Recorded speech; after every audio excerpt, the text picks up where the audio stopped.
Hey, welcome everyone, you Forex trading aficionados. It's Tom here from Park Avenue Trading.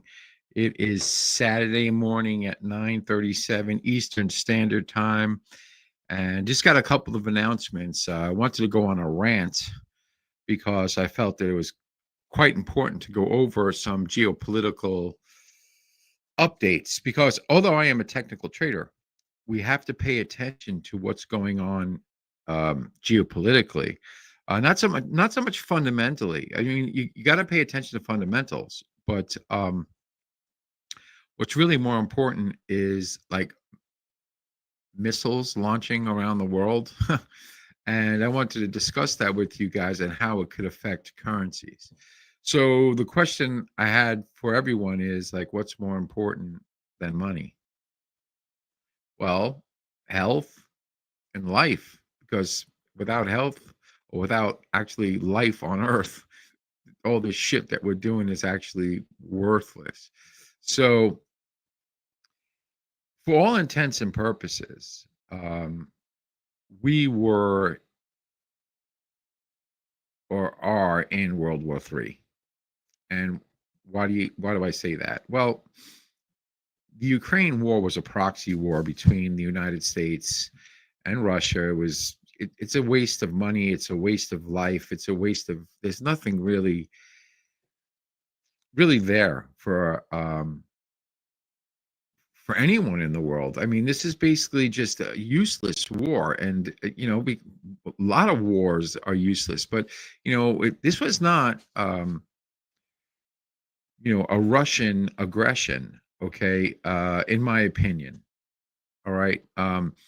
If you understand the geopolitical nature of the world itself, when Gorbachev when the Soviet Union collapsed, the one criteria or one red line that he basically set in the sand was that NATO would not expand.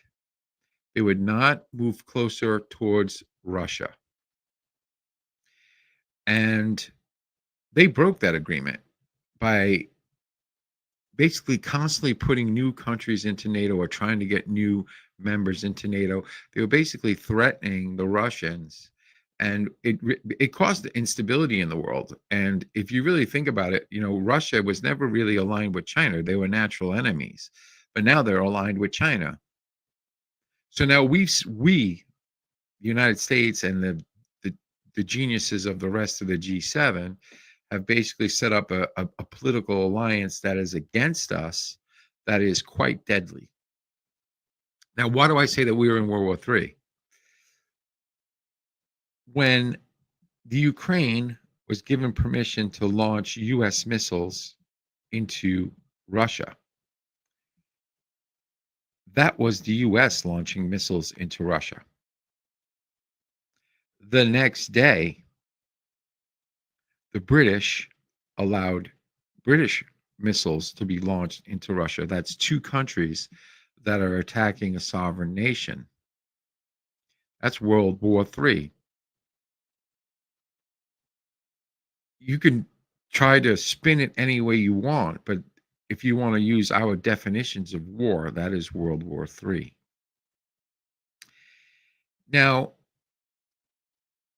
the Russians responded with hypersonic missiles. And so we say, big deal, hypersonic missiles, It is a big deal. It's because nobody has any ability to shoot them down. The speed that they travel at is kind of classified. However, they're saying they travel between like 12,000 miles an hour. There is not one missile system that is created by the United States or any other nation that can shoot those down. So therefore, Russia has an advantage, a big advantage. Now, when they launched their hypersonic, thank God, they didn't have a nuclear payload on it. Now, if you go and watch the video of them hitting Ukraine in the Donbass region, basically taking out a military complex, it is like lightning falling from the sky. It's insane. Now, Putin has been the adult in the room right now. He basically has the cards are in his hand, and he's not playing the crazy card. He's basically saying, "Back off, stop it," because we have the ability to really hit you hard. Now, if they were to put payload, nuclear payload on those missiles, they could hit London in 60 minutes, and they can hit New York in, I don't know what, an hour. This would be all out nuclear destruction. For what? Now, since I went through the, not so through the dark news, let's talk about like what has happened recently that's given some light to this, that's lightening this up, alleviating some of this madness. On Friday afternoon, I had contacted a couple of people that still work in major banks in New York. They were my junior traders that have moved up in the ranks and have become uh, managing directors. Some of them are chief dealers. I'm really proud of these guys. Some of them made it a lot further than I did. I was just a lowly chief dealer in charge of the room, and I trained them. So I'm really proud to say that I had something to do with their success. Obviously, they did it themselves. It wasn't me. They did it. They took what they learned and made it their own and did it. So I was talking to one gentleman, asked me not to name him or the institution he worked for, but he said there was a development that came out on Reuters that I didn't see, and there was rumors that the Secretary General Mark Rutte of NATO, and let me check the name. I just want to make sure. Um, yeah, Brussels. NATO Secretary General Mark Rutte met with U.S. President-elect Donald Trump in Palm Beach, Florida on Friday, a spokesman for the Transatlantic Military Alliance said today. They discussed a range of global security issues facing the alliance, the spokesman Farah Dunkala said in a brief statement. But the rumor was that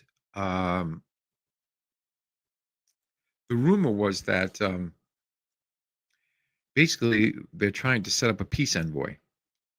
Trump doesn't want the war. Obviously, he said it.